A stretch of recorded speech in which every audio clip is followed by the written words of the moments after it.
Support comes from the Missouri Forest Products Association, providing more than 41,000 jobs in the production of wood pallets, railroad ties, white oak barrels, hardwood floors, and more.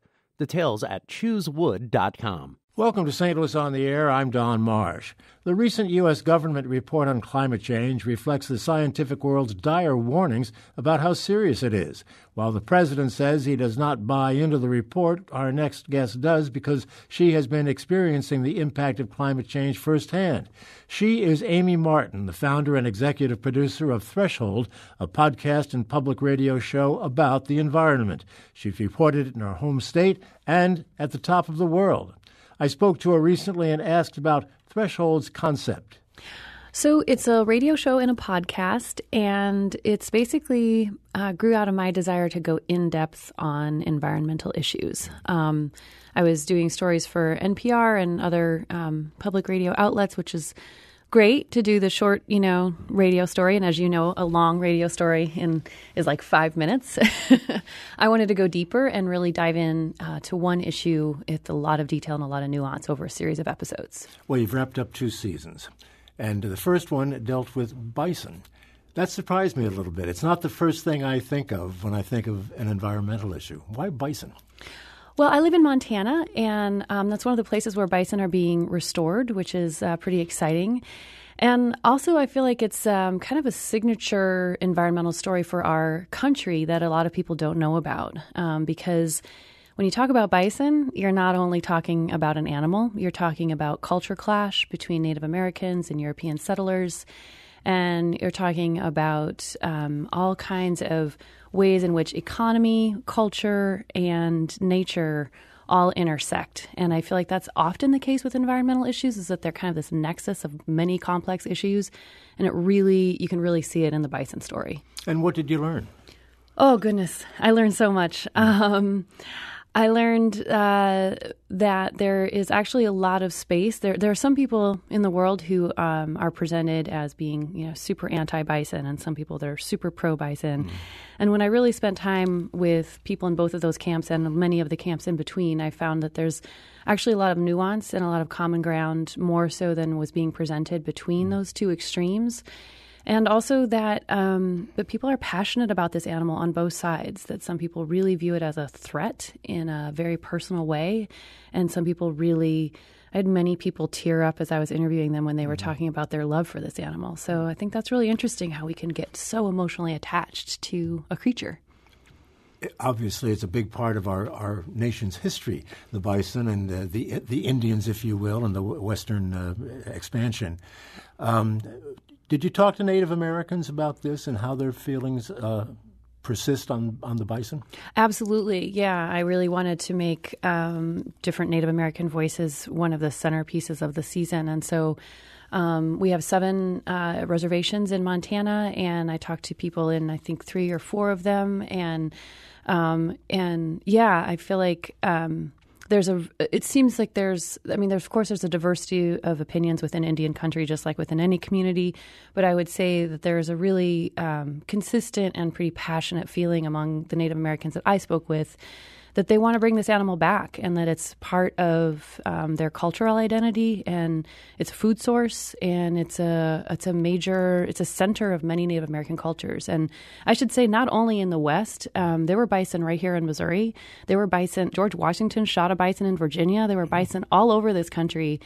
It's just that we had pushed them so far west by the time that they were kind of at their crisis point, that we associate them as a Western animal, but they can be a Midwestern animal too. How do you bring them back?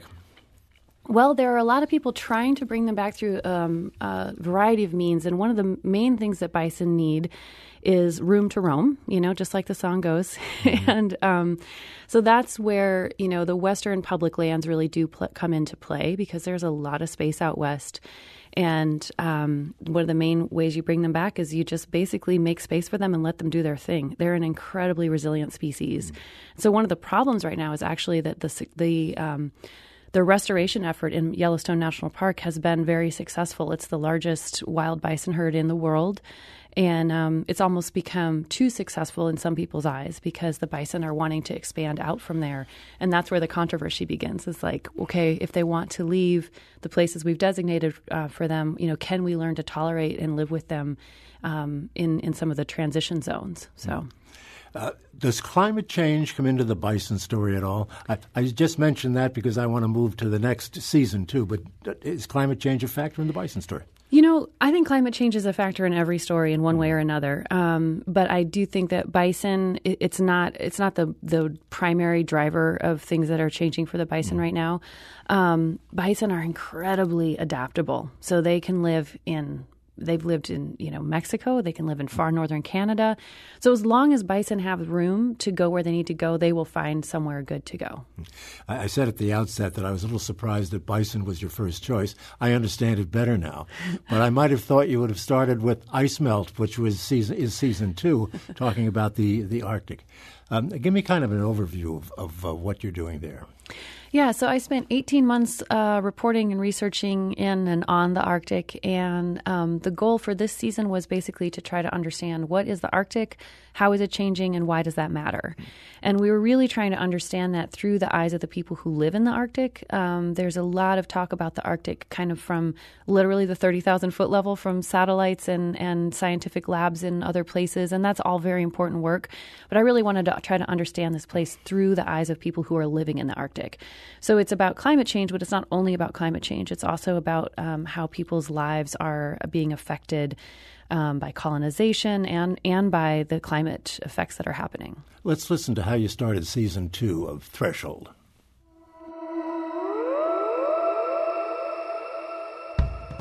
For as long as human beings have walked this planet, there's been ice in the Arctic. It's always been there, our constant companion, helping to keep the climate calm while we've been figuring out how to build civilizations. But now this region is warming twice as fast as the rest of the globe. The whole planet has a fever, but the Arctic's fever is worse. If you took all this ice and converted it to water and added it to the ocean, sea level would come up 7 meters. That's glaciologist Joel Harper. We're going out onto the Greenland ice sheet with him later this season, and he says that what's happening in the far north affects all of us, no matter where we live. We depend on the frozen stuff in the Arctic to keep our climate stable, but it's all approaching a threshold, moving closer and closer each year to a series of tipping points that could push climate change into a whole nother level of bad. We wanted to get a better understanding of these processes, and we wanted to know what it feels like to the 4 million Arctic people who are watching their home melt around them. So, for this season of our show, we went on a circumpolar journey to find out what the Arctic is, how it's changing, and why that matters to all of us. And we discovered that there are so many reasons to love the Arctic. The ice is just the beginning. Welcome to Season 2 of Threshold. What happens here should be of concern to everyone, no matter where they live. We can't fight Mother Nature. We can't fight the wave actions or the storms. It's there. It's real. I mean, we're talking about climate erosion. It happens to people's cultures, too. It's all about those people who are ruling the world and earning the money on the world. They don't hear us. You have to address all of these issues that are connected to each other, and that includes culture that is part of that environment. The Arctic is sort of the home of thresholds. It's the home of tipping points. Well, that's a clip from the first episode of Season 2 of Threshold. Amy, you talked to a lot of people during your visits to these various countries. Did you find any climate change deniers among them?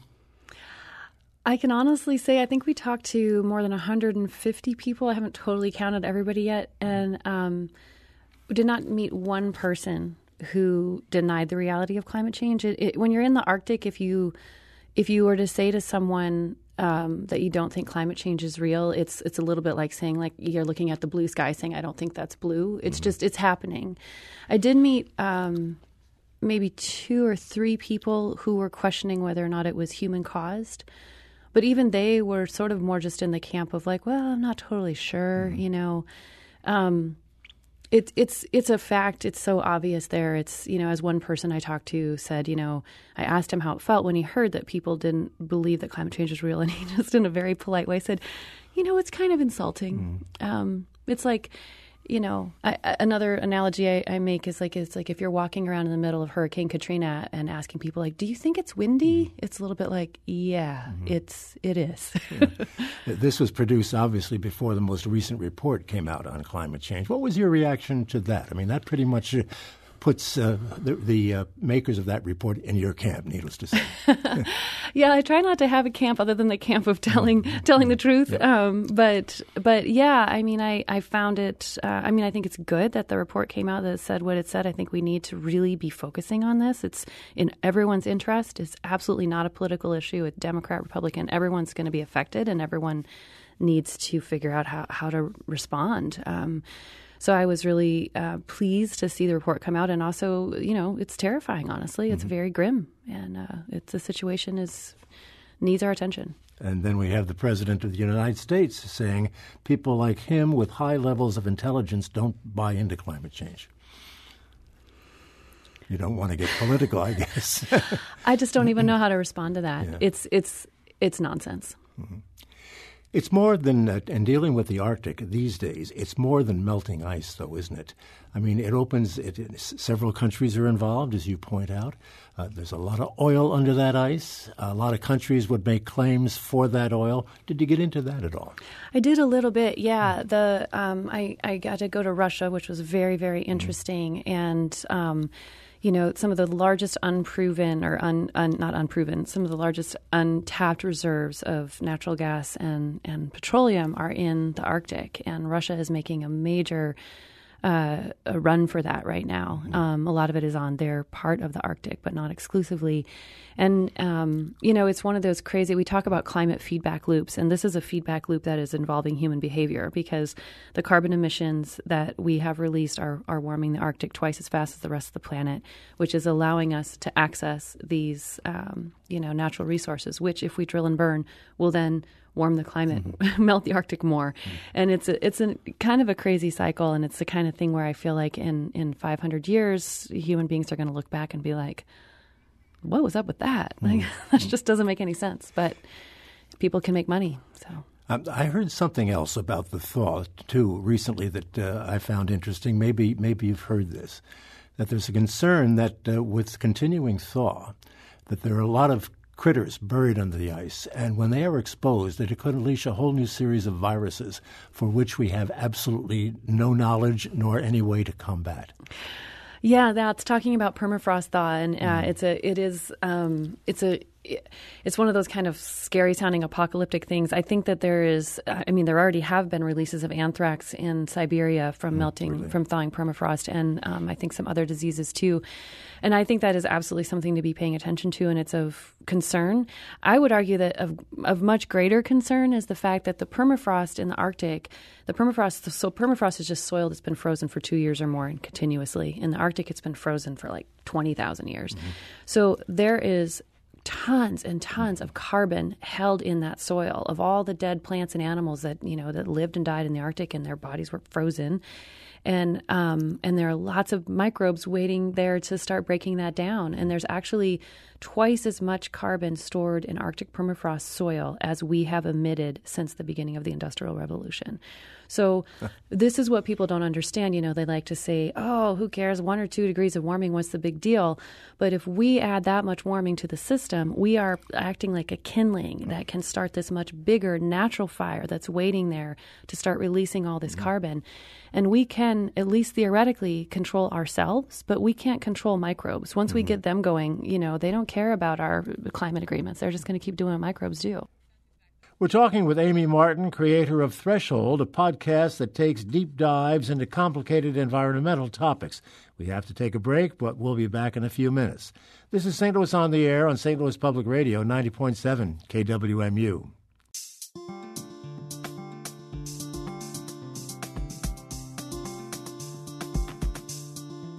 Thank you for listening to this St. Louis on the Air podcast supported by University College at Washington University, with undergraduate and graduate programs part-time, evening, and online. University College at Washington University, offering world-class education within reach.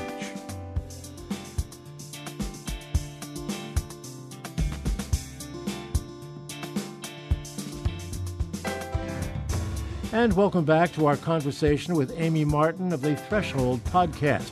We're talking about her recent reporting on the effects of climate change. The first episode of her show's second season takes listeners to the Arctic, where she spoke with scores of residents about their perceptions of what's happening. Do the people that you spoke with during your trip feel that they have any control at all over any of this? Honestly, that was something that I heard a lot from people, is that they don't feel like they do. They don't feel like they're being listened to. There are 4 million people who live in the Arctic, but they're divided up in between the 8 Arctic countries. So in each country, they're a very, very, very small proportion of the total population. And they're often in communities that are not very wealthy, and they're very remote from the centers of power. And it feels, I heard that over and over, of like, people are not listening to us. Mm-hmm. And they, I'm sure, are paying attention to people like Donald Trump and people in this country who are the deniers. As you say, that their reaction to that is really very negative.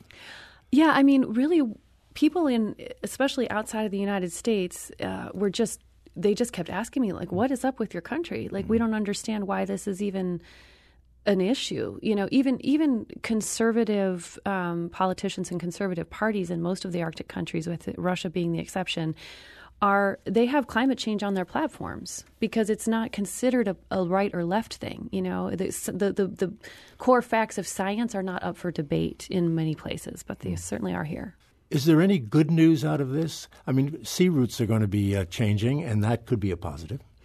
Yeah, it could be a positive if you're like a tourist who wants to go see the Arctic, and that's opening up. And also, there's lots more shipping routes for goods getting around the world faster. I think the real positives are in the people. I think there's some incredible strength and resilience in Arctic people.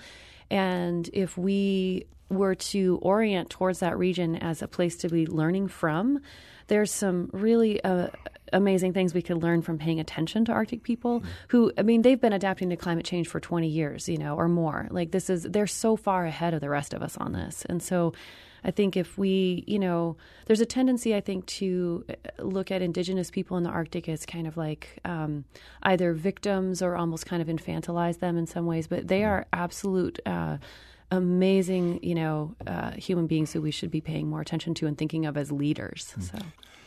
Amy, I know you're spending time in here in St. Louis talking to kids in schools.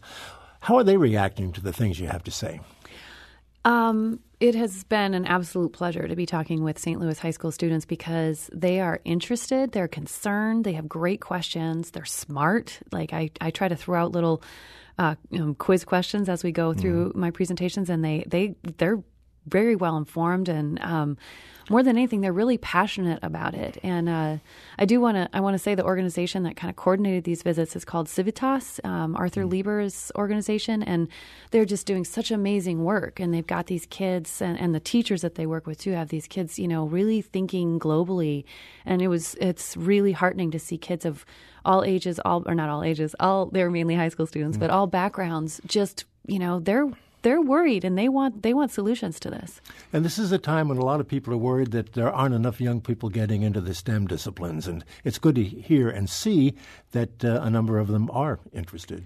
Yeah, absolutely. And I think another thing to keep in mind with some of this stuff is, there's absolutely science angles that need to be taken, but a huge part of what's needed here are communicators, and that means, writers, thinkers, artists, musicians. And so there's room in the climate change conversation for every type of kid, every type of human is needed in this. And I was really inspired by kids that are writing papers about climate change, kids who came up to me after we talked and were like, what can I do? Like, I want to help solve this, and man, if we just let them take over the world, things are going to get better a lot faster. What kinds of questions do they ask you? They ask, some of them are quaint things like, what is it like to camp out on the Greenland ice sheet, of course, which is understandable. But a lot of it was about like, what can we do? What should we be trying to do here, and how can I help? So, do you have any sense, having gotten into this as deeply as you have, that we're going to figure this stuff out at some point? Are you an optimist, a glass half full, or a glass half empty person? Well, naturally in my life in general, I am an incredibly optimistic person. And so I do believe we can figure this out. I mean, I guess the thing is, we have figured it out. We know what we need to do. We need to stop putting carbon emissions in the air. So the question really then is, are we going to make that choice? Are we going to start making that transition in a big way soon enough? And on that question, even for an optimist like me, I will say I'm uncertain. I'm definitely not in the camp of like, it's all over, we shouldn't try. I think that's ridiculous. But I also think it's naive to say like, oh yeah, we absolutely will. Because there are some problems that you can delay and you can still keep trying to fix it. And there are some problems, if you don't fix them within a certain window, you don't get another shot. This is that kind of problem. And we are not on target. So, well, maybe, as you say, these kids that you've been talking to will provide us with the answer. Absolutely. High schoolers for president, please. You got into this, obviously, as an objective reporter. What did you take away from it, personally? Oh, gosh. One thing I took away from it is that the Arctic is absolutely beautiful. Mm. And I am so tired of hearing people call it a frozen wasteland or a barren wasteland. It is not a wasteland. And I actually find that word, I'm starting to find it almost offensive because it feels like a way of disregarding the people and trashing the place. It's beautiful. It's special. The people there are special. I think it changes you to live in that kind of environment, it makes you into a certain kind of tough and interesting person. And I also took away from it, honestly, I'm very, very concerned about it. I kind of both fell in love with it and it broke my heart at the same time. Tell me a little bit more about the people. What are they like? What are their roots? Well, there's a big, diverse, mixture of people that have been living around the pole. And one thing that I think people don't understand is human beings have been living in the far north for like 30,000 years. It's just amazing. We are an amazingly adaptable species. And so there's just some amazing ingenuity of people that, have figured out how to survive up there. And at the same time, right now, Arctic people are thoroughly modern. The one person who comes to mind is this guy that I met in Greenland named Kalawak. He's 22 years old. He's both indigenous and Danish. Greenland was colonized by Denmark, and he has roots in both worlds, part Inuit, part Danish. And I asked him, what do you like to do for fun? And he's like, in Greenland, you're supposed to want to go out and hunt and fish. And I really like to play video games and watch YouTube. How different. Yeah. How different from the rest of us, right? Yeah, totally. Yeah. And he said, one of his heroes is Neil deGrasse Tyson. And, he's just thoroughly modern millennial guy who's living in Greenland. Mm. And I think that, there are people that are going out whaling and caribou hunting and then coming home and watching Netflix, So it's just kind of a big mixture of worlds. Do you think Threshold can have an impact on some of these things we've been talking about?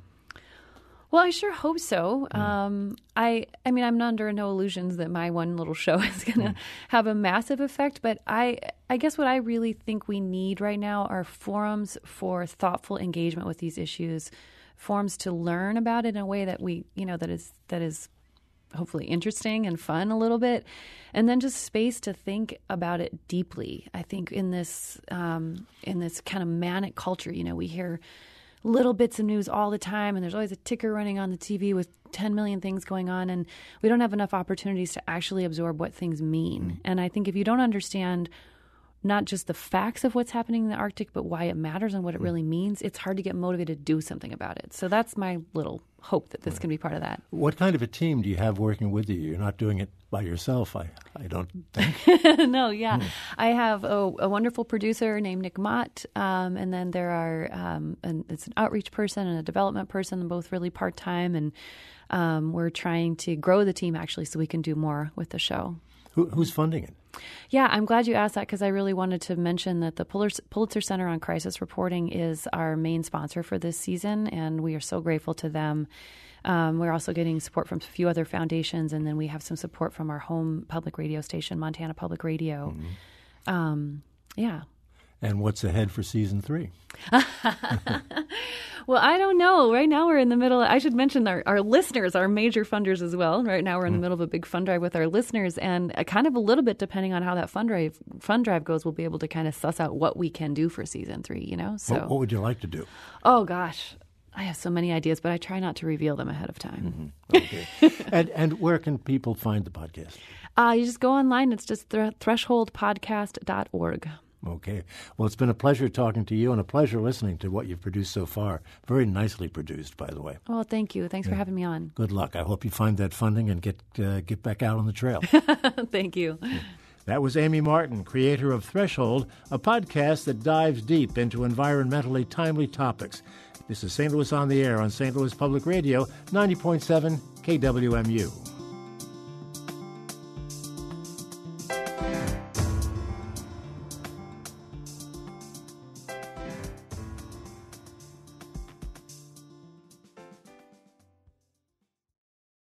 Support comes from Missouri Forest Products Association, committed to sustainable and sound conservation of the state's forests, which support more than 41,000 Missouri jobs, resulting in a $10 billion industry.